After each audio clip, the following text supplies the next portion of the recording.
사랑하는 성도 여러분, 두려움은 나쁜 겁니까? 좋은 겁니까?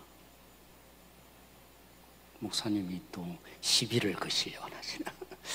사랑하는 성도 여러분, 심리학적으로 말하면 두려움은 생존을 위한 필수 감정이라고 합니다. 그러면 필요한 거예요? 필요 없는 거예요? 네, 필요할 수도 있고 필요 없을 수도 있어요. 대부분 교회 안에서 우리는 두려움은 무조건 나쁜 거다 이렇게 여러분들에게 인상 지을 수 있는데, 생존을 위해서 하나님이 주신 감정 중에 하나가 두려움입니다. 두려움을 느낄 때 우리 뇌가 활성화되기 시작하는데 두 가지로 활성화된다고 합니다. 첫째는 투쟁, 뭐라고요? 투쟁합니다. 두려움의 대상을 향해서 맞서 싸우려는 투쟁이 일어납니다. 또 반대로 두려움은 도피, 뭐라고요? 도피요. 두려움이 찾아오면 달아나려고 하는, 그 자리를 피하거나 그 두려움의 대상을 피해서 가려고 하는 도피의 반응이 뇌에서 활성화된다고 합니다. 단기적으로 보면 이 두려움은 빠르게 대처할 수 있게 만들어주는 장점이 있습니다. 두려움 때문에 잘 대처할 수 있는 거죠. 그런데 장기적으로 두려움이 계속 지속되면 집중력이 저하된대요. 집중력이 필요한데 때로는 이런 인지력도 문제가 생겨요. 어떤 인지력에 문제가 생기냐면 과도한 예측. 그래서 이런 속담 있잖아요. 자라보고 놀란 것은 뭐 한다고요? 소뚜껑 보고도 놀란다고. 과도한 반응이 일어납니다. 아니면 최악의 시나리오, 원래는 그 일이 일어나지 않는데도 이런 일이 마치 일어날 것처럼 최악의 시나리오를 스스로 만들어냅니다. 아니면 흑백 논리. 저는 조금 요즘 와서 이해하기 시작했어요. 이런 거 있잖아요. 우리 나이 드신 분들이, 특별히 경상도에 계신 분들이 어떻게 보면 우리 교인들 중에서도 북한에서 내려오신 분들이 있으시잖아요. 그래서 공산화될 것 같은 두려움이 사로잡힙니다. 그러니까 흑백 논리, 공산화된다, 이 나라가. 정반대도 마찬가지인데요. 노동운동 하신 분들도 두려움이 있어요. 아세요? 잘 반응해야 되는데, 권력에 대한 횡포, 가난한 자로 살았던 힘의 논리에서 살다 보니까 와, 이러다가 큰일 나겠네 하는 두려움에 사로잡히면 어떻게 된다고요? 흑백 논리. 그리고 최악의 시나리오. 그래서 제 장인이 빨리 한국 떠나래요. 우리나라가 큰일 나니까. 그러지 않으려면 빨리 한국 떠나라. 최악의 시나리오. 흑백 논리에 젖었던 거죠. 뭐가요? 두려움이요. 우리의 인지적인 능력을 황폐하게 만듭니다. 때로는 이 두려움은 인간관계에도 문제를 일으켜요. 두려움은 자기만의 동굴로 들어가서 관계하지 않게 됩니다. 회피하게 되는 거죠. 그래서 우리는 사회적인 동물로 관계를 맺고 살아야 진짜 인간다워지는데, 관계를 점점 회피하는 우리 젊은이들이, 집안에만 가만히 있는 젊은이들이 점점 많아지는데, 한편은 그런 이유도 있겠죠.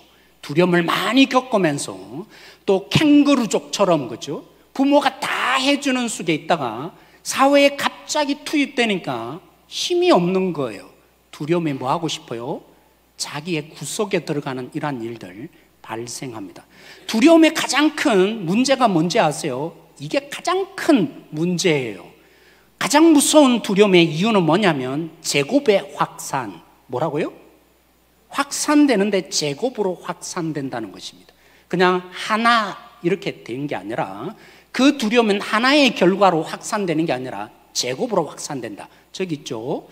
여러분, 예를 제가 하나 들었는데, 여러분 프로이센의 클라우제비치 장군이 자신의 저서에 전쟁론이라는 책을 내었습니다. 거기에 보면 법칙을 하나 얘기하는데, 전력의 두 제곱 법칙이라고 그가 표현했습니다. 이런 거죠. 10척의 전함과 8척의 전함이 서로 싸우면 일반적으로 10척이 이기겠죠. 그럼 몇 척이 남아야 합니까? 10척과 8척이 싸우면 10척이 2척이 살아남아야죠. 근데 그렇지 않다는 것입니다. 제곱이라고 했어요. 그래서 열척은 10 곱하기 10, 그래서 100의 전력을 나타냅니다. 그러면 여덟척은요 8 곱하기 8에서 64의 전력을 나타냅니다. 그러면 열척은 얼마 만에 여유가 더 있습니까? 36개의 전력이 남는 것입니다. 그래서 실질적으로 싸우게 되면 열척이 8척을 쳐부수고 2척이 남는 게 아니라 36이 남으니까 6 곱하기 6, 6척이 그래서 남는다. 두려움이 이런 거예요. 두려움은 1로 작용하지 않아요. 제곱으로 작용하기에 그만큼 어렵고 힘겹다는 것입니다. 그래서 교회 전통에 이런 흔한 말들이 있어요.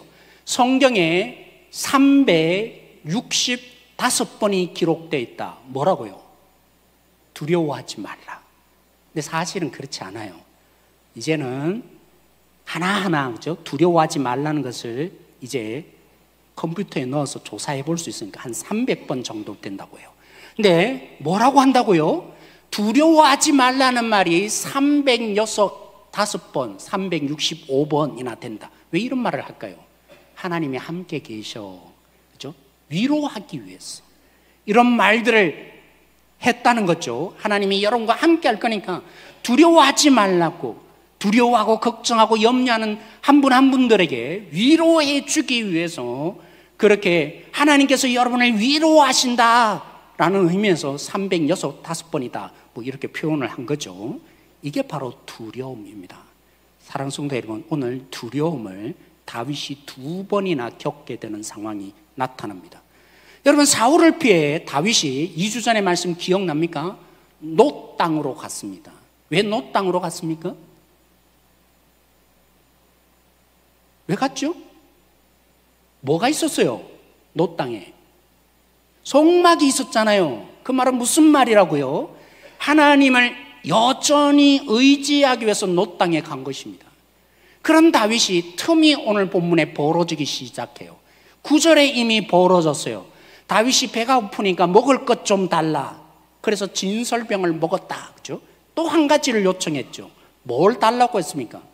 제사장에게 뭘 달라고 했죠? 아히멜렉에게 무기를 달라.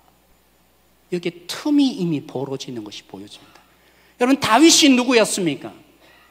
다윗은 골리앗을 맞짱 떠서 이긴 사람. 그냥 거대한 골리앗을 이긴 게 문제가 아니라 전쟁은 뭘로 하는 거라고요? 무기에 달린 것이 아니라 하나님의 손에 달렸다. 누구보다도 증명해낸 자가 다윗이었습니다. 그래서 물맷돌을 돌려서 골리앗을 무너뜨리고 칼 한 자루 없었는데 골리앗의 그 칼로 골리앗을 죽인 자가 다윗이었습니다. 그 다윗이 지금 뭐라고 해요? 사울을 피해 탈환하는데 무기 하나 주세요 라고 합니다. 그리고 여러분 9절에 보면 아히멜렉이 다윗이 골리앗을 죽였던 그 골리앗의 칼을 다윗에게 주는데 다윗이 와, 이거면 됐어. 무기를 흡족해 하는 것이 보여집니다.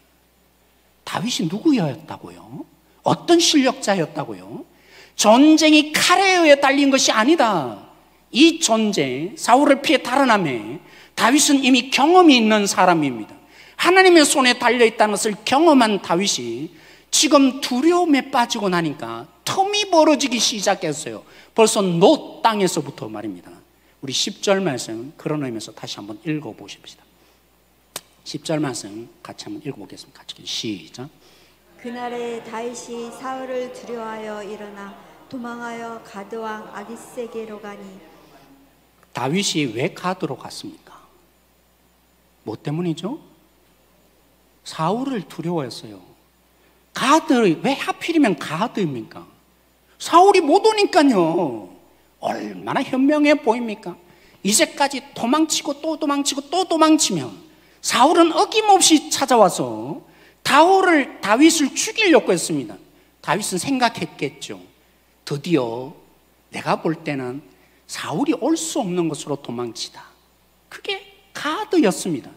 그런데 두려움에 사로잡히다 보니까 그는 현명한 선택을 한 것처럼 보이지만 정말 이 인지력이 망가지기 시작한 거예요. 여러분, 하나님께서 사울을 왕으로 왜 세웠습니까? 왜 세웠죠? 하나님의 주신 사울의 사명이 있었어요. 너 왕되라 할 때 저 블레셋에서 이스라엘을 구원하라고 부르신 하나님의 주신 사명이 있어요. 그런데 다윗이 지금 누굽니까? 하나님이 사울을 패하시고 기름 부어서 다윗을 왕으로 삼으셨습니다. 그러면 다윗의 사명도 뭐여야 하는 겁니까? 바로 가드 한 성이지만 5골로 되어 있는 블레셋을 구원해야 될 사명이 있는 자가 다윗인 거죠.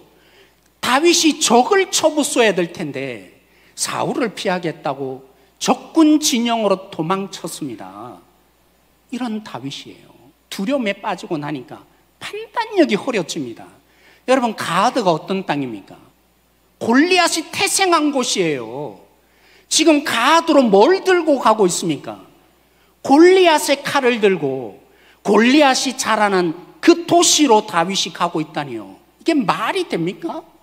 뻔히 붙잡힐 상황인데 다윗은 판단을 잘한 것처럼 보입니다. 사울이 올 수 없는 곳으로 내가 가자.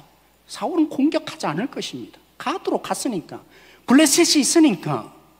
근데 사랑하는 성도 여러분, 이 블레셋 땅에 그것도 가드 땅에 갔다고요. 자신이 하나님의 전쟁은 무기에 달린 것이 아니다고, 칼에 달린 것이 아니다고. 너는 칼과 단창으로 나오지만 나는 만군의 여호와의 이름으로 나간다고 했던 그 다윗이 뭘 들고 있어요? 골리앗의 칼을 들고 그 골리앗이 자라난 그 땅으로 가고 있습니다. 그런데 놀랍게도요, 가드 사람들도 고백하고 있어요. 10절에 보시면 가드에 있는 사람들이 뭐라고 고백합니까? 사울을 왕이라고 고백합니까? 아니에요. 다윗이 왕이라고, 그 땅의 왕이라고 고백하고 있습니다. 그걸 뭐라고 알고 있어요?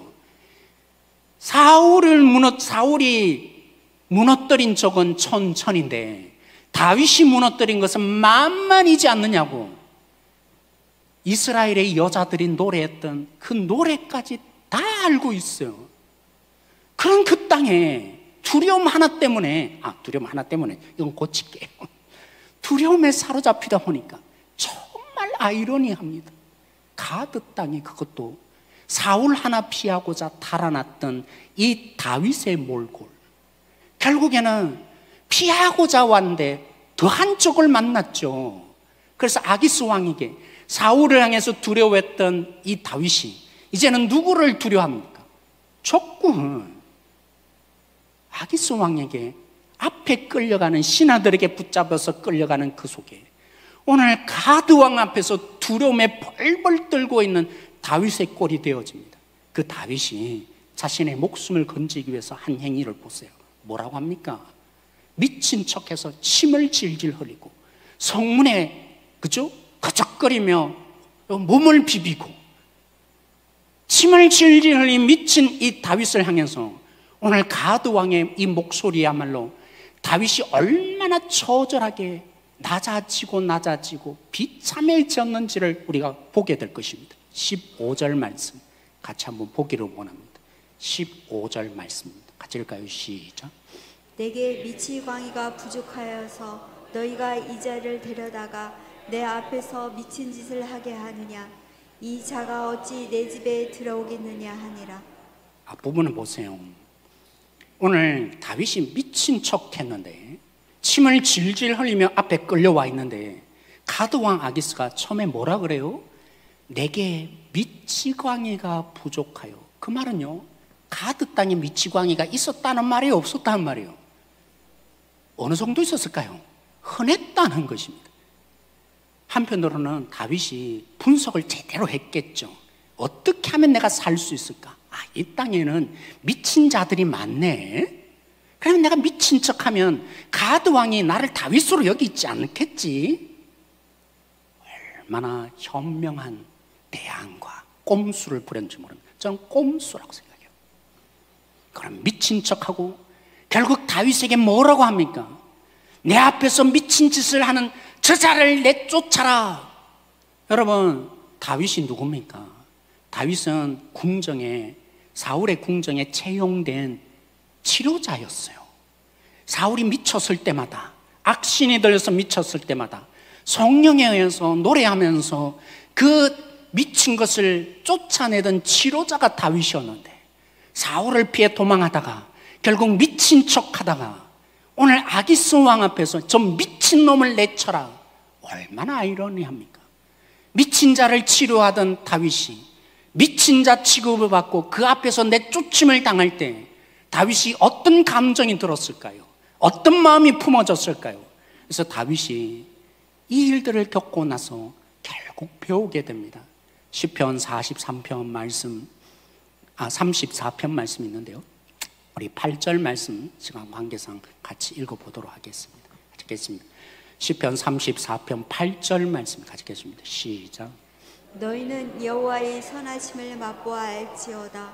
그에게 피하는 자는 복이 있도다. 사울을 피해 잘못된 판단 속에 두려움 때문에, 사울에 대한 두려움 때문에 가드로 도망쳤던 다윗, 결국에는 미친 척을 할 수밖에 없고 그 아기스 왕에서 내침을 당하는 속에 다윗이 깨달았어요. 경험하게 되었어요. 다윗이 뭘 깨달았습니까? 하나님께 피하는 것이 복이구나. 사울을 피해 달아나는 곳이 복이 아니라, 가드 왕 앞에 미친 척하는 것이 내가 살 길이 아니라 누구에게 피하는 거라고요? 하나님께 피하는 것이 진짜 복이구나. 어떻게 이게 가능했습니까? 그래서 앞부분에 말했죠.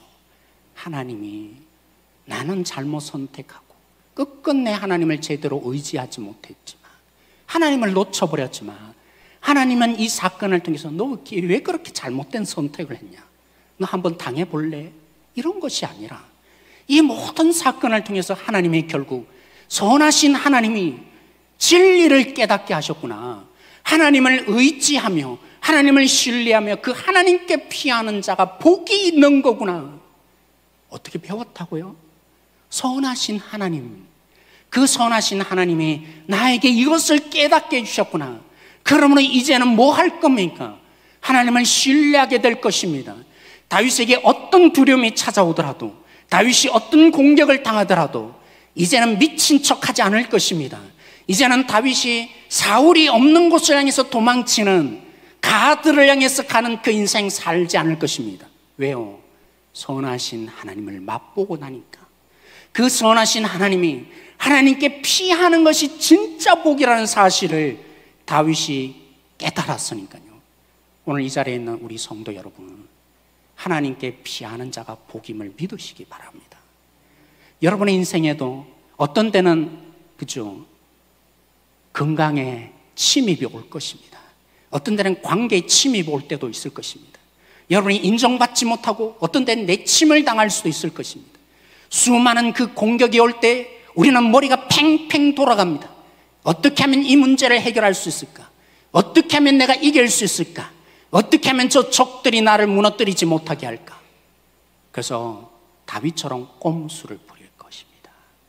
결국에는 미친 척하거나 아니면 하나님과는 상관없는 가드로 도망치는, 사명감을 잃어버리는 삶으로 끊임없이 갈 것입니다. 그럴 때 하나님 내버려 두지 않으세요. 진짜 하나님의 자녀라면 선하신 그 하나님이 깨우쳐 줄 것입니다. 그런데 폴로시 목사님이 그러더라고요. 우리가 경험하고 순종하지 말자고. 참 우리는 그래요, 그렇죠? 미련한 자예요. 경험할 때까지는 듣지 않아요. 그게 아무리 하나님의 말씀이고 옳은 것이라 할지라도 내가 경험될 때까지는 그 진리를 잘 믿지 않는 성향을 우리가 가졌어요. 그럼 어떡합니까? 미친 척 해야 돼요. 가드 도망쳤다가 더 큰 두려움을 만나야 돼요. 그러지 마십시다. 하나님의 이 지키심과 돌보심과 책임 속에 하나님께 피하는 것이 진짜 복이라는 이 진리를 붙잡고, 삶이 여러분을 속인다 할지라도, 어떤 적들이 쳐들어온다 할지라도, 그래, 하나님께 피하는 자가 복이 있지. 이게 하나님의 진리야. 나는 정말 믿고 싶지 않더라도 이 진리를 따라가야지. 그런 인생 사십시다. 그러면요, 미친 척 안 해도 돼요. 하나님은 여러분 내버려 두지 않을 것이기 때문에 언젠가나 마지막 순간에 그럴 수도 있어요. 십자가에 못 박힌 그 두 강도처럼 마지막 순간에 어떤 집사님이 그 고백을 하더라고요. 좀 더 나이가 어렸을 때 예수님 내가 믿었더라면, 내가 좀 더 그죠 젊었을 때 주님 만났더라면, 나이가 들어서 주님을 믿으니까 외우는 것도 힘들고 성경 보기도 힘들고 봉사도 힘들고 주님을 위해서 살기가 육신의 한계성이 있잖아요. 그러지 마십시다. 이왕 믿게 될 거, 하나님이 선하셔서 우리를 하나님의 자녀로 피적할 거, 이왕 주님을 의지하게 만들 거, 결국에는 고백하게 될 것입니다. 물질을 향해서 살았던 사람, 마지막 순간에 건강 다 잃고 주변에 있는 사람 다 떠나고 났어야 목마른 속에서 하나님밖에 없네 고백하는, 그게 얼마나 안타깝습니까? 출세를 위해서 살고 인정받기 위해서 살다가 마지막에 가보세요. 여전히 더 위에 있는 사람 만나고 수많은 자기를 딛고 일어나는 사람들 만나면서 또 최고의 대통령이 되어보세요. 그게 행복함이 있나? 마지막 순간에 가서야 이거 다 헛되네. 그러지 마십시다. 이왕 주님을 믿을 거, 하나님께 피하는 자, 하나님을 신뢰하고 그래서 미친 척 하지 않는, 가드로 갈 필요가 없는 그런 진정한 복 있는 하나님의 자녀 한 사람 한 사람 되십시다. 짐 엘리엇 제가 몇 번 설교에 인용했는데 이 책을 소개하고 싶어서 다시 한번 말씀을 드립니다. 짐 엘리엇과 5 그죠? 선교사님들이 에콰도르의 와다니 부족에 복음을 전하기 위해서 비행기로 구호품도 수없이 보냈어요. 그리고 드디어 그들의 마음이 열린 것 같아서 직접 복음을 전하기 위해서 그 땅에 들어갔죠. 몇 날이 지나도 선교사님들이 기척이 없는 거예요. 결국에는 팜비치 해변에서 창과 칼에 찔린 그들을 발견했습니다. 그들의 손에는 여전히 총이 들려 있는데 호신용으로, 그죠? 무기로 쏘면, 무기로 칼을 던지거나 창을 던질 때 방어하려고 가져간 그 총이었는데 총 한 발도 나가지 않은 것입니다. 왜 쏘지 않았을까요? 만약 날 지키려고 저를 쏘면 저들은 복음도 못 받아들이고 지옥 가면 안 되잖아. 언젠가는 저들이 복음을 들으면 예수님을 믿을 수 있을 텐데. 그래서 그들은 대항하지 않았어요. 그냥 창에 찔려서 죽고 칼에 찔려서 죽는 그들이 되었습니다. 이 사건을 안, 그죠? 미국의 라이프지 그리고 타임즈에서는 이렇게 기사를 실었어요. 도대체 이 무슨 낭비인가? 젊은이들이 개죽음을 당했다고 대서특필을 했어요. 그런 그 땅에, 자기의 남편을 죽인 그 땅에 5명의 아내들이 자기의 자녀들을 데리고 그 땅에 들어갔어요. 그 어린 자녀들을 데리고 세상이 알아주지 않는 개죽음을 당했다고 하는 그 땅에 들어갔어요. 그 이유가 뭘까요? 도대체 그들에게 무슨 능력이 있어서 그럴 수 있었을까요? 짐 엘리엇의 아내가 쓴 책이 있어요. 전기인데 그 책 제목에서 저는 힌트를 얻었어요. 그 책 제목이 뭔지 아세요? 전능자의 그늘. 뭐라고요? 전능자의 그늘. 자기의 남편 짐 엘리엇이 날마다 묵상한 시편이 전능자의 그늘 아래 거하는 자가 복이 있도다. 이게 자신의 중심이 되었어요. 그러니까 총을 쏘지 않은 거죠. 죽을 줄 뻔히 알면도 불구하고 저들에게 대항하지 않는 그 손길이 된 거죠. 어떻게 자기 남편을 죽인 저들을 향해서 자기도 죽을 수 있음에도 불구하고 자기의 자식까지 데리고 그 땅에 들어가서 복음을 전하는 그 5명의 가족들이 된 것입니까? 전능자의 그늘 안에 그들이 산 거죠.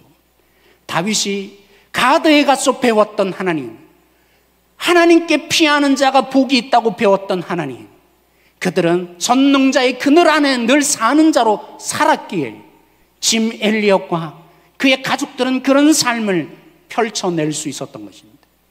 사랑하는 성도 여러분, 하나님께 피하는 삶을 사십시다. 하나님의 그늘 안에 사는 자가 되십시다. 다윗이 고백한 것처럼 하나님의 선하심을 맛보아 경험하여서 하나님의 그늘 안에 살아가는 성도들이 되어주십시다. 마태복음 28장 18절 20절에 여러분들이 너무나 인기 있게 좋아하는 성경 구절 중에 하나인데, 세상 끝날 때까지 예수님이 함께 하신다 약속하셨는데, 저는요 참 감사하게 제 동력자들 원정일 목사님 같은 분을 저에게 주셔서 참 감사해요. 제 마음 알아주고 어떤 때는 제가 눈물을 흘렸어요. 목사님, 이렇게까지 제가 못 챙겨줘서 너무 미안해요. 제가 또 고백했죠. 아니다고. 얼마나 고생 많냐고. 제가 괜히 오라고 해서 여기 와서 너무 고생이 많다고. 더 좋은, 그죠? 대우를 받는데 갈 수 있었는데 제가 오라고 해서 와서 너 고생 진짜 많아. 너란 말이죠. 원장님 목사님 너무 고생이 많았다고. 그래서 제가 서로 눈물을 흘린 적이 있는데, 사랑하는 성도 여러분, 원종일 목사님 정도가 아니죠. 예수님이 오늘 이 말씀하실 때 어떤 의도에서 말씀하신지 아세요? 세상 끝날 때까지 임마누엘 하나님 되시겠다는 그 예수님이 어떤 분이세요? 인자는 하면서 다니엘서 7장에 말한 대로 하나님으로부터 그 하나님의 나라와 권세와 영광을 물려받고 그 하나님의 나라로 통치한다는 거예요. 하나님의 영광으로 통치한다는 거예요. 하나님의 능력으로 통치하는 임마누엘 하나님 되어 주시겠다고. 그러므로 너희들이 세상 모든 곳에 가서 제자를 삼으라고. 그런 너희들을 내가 내버려 두지 않고 함께 하시겠다. 이런 임마누엘의 하나님, 그 선하신 하나님이 맛보아지는 성도들이 되어지길 원합니다. 로마서 8장에 또 인기 있는 구절이 있죠. 환난이나 핍박이나 적신이나 위험이나 칼이라. 하나님의 사랑에서 우리를 왜 놓지 않는 것입니까? 우리의 중보자 되시는 예수님이 하나님 앞에서 늘 정죄하잖아요. 저런 놈이 무슨 하나님의 자녀냐고, 저게 무슨 사역자냐고 끊임없이 사탄이 공격해와도 왜 우리는 괜찮습니까? 예수님이 하나님 우편에서 하나님 언처리 편 되어주세요. 그 일을 하세요. 제가 넘어지고 실수하고 심지어는 죄를 지어도 하나님의 자녀로, 하나님 내 피 좀 보세요. 손에 묻은 피 좀 보세요. 하나님 우편에서 날마다 중보하심으로 하나님이 우리 편 되어질 수밖에 없는 예수님의 중보의 그 선하심이 날마다 흘러가고 있는 거 아세요? 히브리서 2장 15절, 여기에서 제외될 인생 없습니다. 오늘날 더더욱 그렇죠. 먹고 사는 것에 대해서 걱정 없는 사람이 어디 있습니까? 먹고 사는 걸 왜 그렇게 걱정합니까? 은퇴하고 뭘 할까 왜 걱정합니까? 다 죽을까 봐 두려워하는 거죠. 먹을 것이 없어 죽을까 봐 두려워하고. 왜 일하고 인정받는 것이 그들의 급급합니까? 인정 못 받으면 죽을 것 같거든요. 다른 사람에게 뭔가를 일을 했는데 한마디 칭찬이 없으면 아, 저 사람은 날 안 좋아하는가 보다. 죽을 것 같거든요. 죽음의 현상들이 우리를 지배하고 있어요. 그런 우리를 히브리서 2장 15절에 뭐라고 합니까? 평생을 그 죽음에서 해방되지 못한 자들, 다윗처럼 가드로 갈 수밖에 없는 자들, 미친 척 할 수밖에 없는 우리의 인생 속에 얼마나 수없는 꼼수를 부린지 모릅니다.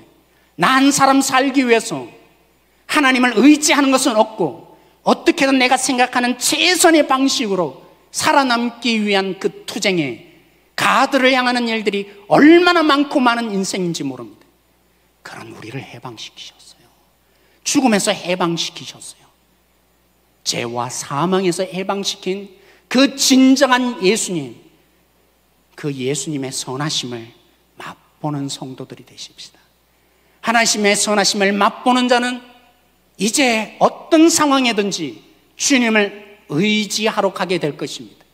임마누엘의 하나님 맛보시고 중보자이신 예수님을 맛보시고 죽음에서 해방시키신 그 예수 그리스도의 십자가의 승리를 맛보셔서 하나님이 선하시구나 깨닫는 인생 되셨어.